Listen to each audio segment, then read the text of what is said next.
Hey everybody, Nick Espinoza, your chief security fanatic here. And in robotics news, we've got to talk about AI Hitler because, quite frankly, it's a very real possibility. Now, here's what's going on, and I apologize if I sound off. I'm very much under the weather today. It's not been a fun day, but let's talk about this. And for the record, no legit company wants to actually build Robot Hitler, but we're actually starting to enter that realm of possibility here. Now, this got me thinking, basically, a recent article in Scientific American by David Berbery, and it really got me thinking on this. And so we know that we have robots right now that are programmed to complete specific tasks. A warehouse robot basically runs on a set pattern, knowing to avoid other robots as it delivers, item A to location A, et cetera, et cetera. Robots help assemble everything right now, from cars to hamburgers.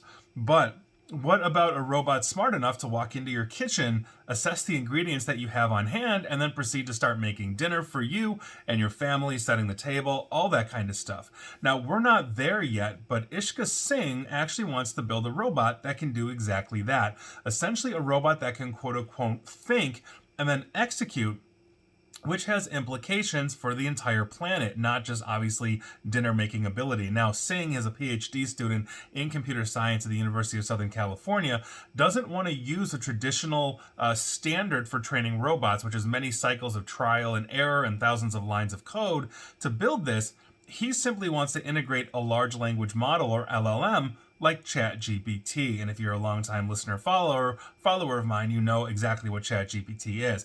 Now, LLMs have what robots lack. They have access to knowledge about practically everything humans have ever written, from quantum physics to K-pop to defrosting a salmon fillet, which is the example used in the article. Now, in turn, robots have what LLMs lack. They have physical bodies that can interact with their surroundings, connecting words essentially to reality. And so it only seems logical to essentially connect what is a mindless robot to a bodiless large language model, so that, as one 2022 paper put it, quote, the robot can act as the language model's hands and eyes, while the language model supplies high-level semantic knowledge about the task, end quote. And that's where we're heading with this. Some roboticists have been looking basically to this standard as a way for robots to essentially escape the pre-programming limits that they currently have. So imagine, that robot that's building that car being able to do a lot more than that, as it walks around the floor, let's say completing other tasks. Some technologists are also excited by the prospect of a great leap forward in robotic understanding, but others are more skeptical, pointing to large language models, and they're basically weird mistakes, they're biased language, privacy violations, all that kind of stuff. Now, LLMs may be human-like, but they are far from human-skilled. They oftentimes hallucinate. That's something I've talked about as well, which means they're basically just making stuff up, and they've been easily tricked. It's so easy to circumvent the safeguards. I've written on that, articles for Smerconish, CNN, and Forbes, and others. Now, some believe that new language models shouldn't be connected to robots at all, and quite frankly, I may be in that camp, at least for now. So, over the past 15 years, machine learning basically proved to be incredibly capable when trained to perform specialized tasks, such as finding protein folds or choosing job applicants for in-person interviews, understanding that there are biases there as well. Just ask Amazon. When they trained their AI on basically past people they had hired, the AI started excluding women and colleges that are more focused on women from the process, and it hired a whole bunch of men. So there's definitely some more work to do on that. But large language models are a form of machine learning that are not confined to a singular focused mission. They can essentially talk or do anything. And because its response is only a prediction about how words combine, the program doesn't really understand what it's saying, but people do.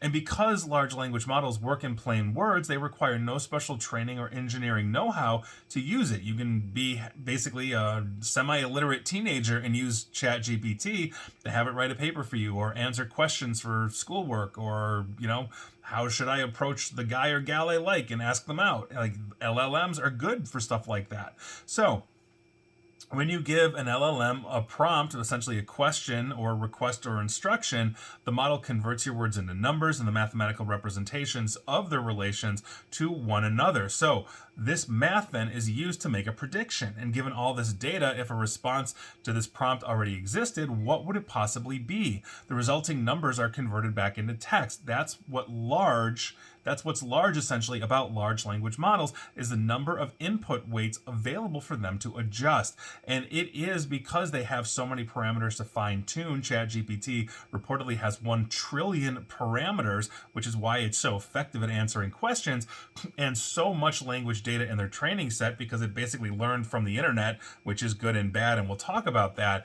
Basically, large language models often come up with very good predictions, good enough to function as a replacement for the common sense and background knowledge that a robot simply doesn't have. But here's the thing. A robot linked to a large language model is a lopsided system, because a limitless language ability connected to a robot body can only do a fraction of the things that we humans can do. And the example they give is a robot can't delicately fillet basically the skin of a salmon if it only has a 2-finger gripper to handle objects, meaning we have fingers which give us fine motor control that a standard robot may not have. So that needs to be developed as well. And so if asked how to make dinner, on top of it, the large language model, which draws its answers from billions of words about how people do things, is going to suggest actions that the robot simply can't perform, at least for now. So how does all of this equate to the eventual robot Hitler? LLMs don't actually reason, which is why more explicit questions that provide examples return better results when compared to more open or basic questions. Meaning, the more specific you're getting with the LLM, the better the answer, as opposed to, what is hope? Some very out there question or some very basic question. So you combine that with basically the free thinking of an LLM to approach a problem that is free from human ethics, and we have a problem on our hands. So ask a large language model. I literally had this conversation a couple of weeks ago. Ask a large language model the best way to solve basically global climate crisis. Like the climate change crisis that we have. Its default answer is going to be kill all humans. It is. Because again, it's not looking at it from ethics, from the standpoint of ethics. It's looking at it of how do I excise that which pollutes the most. Humans pollute the most on the earth, therefore get rid of the humans. We've solved the climate crisis.